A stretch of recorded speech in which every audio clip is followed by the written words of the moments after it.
ABŞ və İran arasında yenidən gərginlik yüksəlir. Donald Trump danışıqlardan danışır. Netanyahu isə açıq şəkildə hədələyir. Bu vəziyyət yeni savaşın xəbərçisidir, yoxsa diplomatik manevr? Gəlin birgə araşdıraq.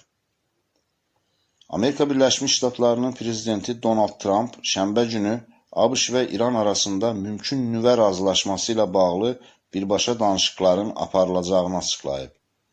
Bu açıqlama Ağ Evdə İsrailin baş naziri Benyamin Netanyahu ilə görüşdən dərhal sonra səsləndirilib. Lakin Netanyahu İrana qarşı açıq mesaj verərək nüvə obyektlərini vurmaqla hədələyir. Politoloq Zeynal Əmrəliyev məsələyə belə şərh verib.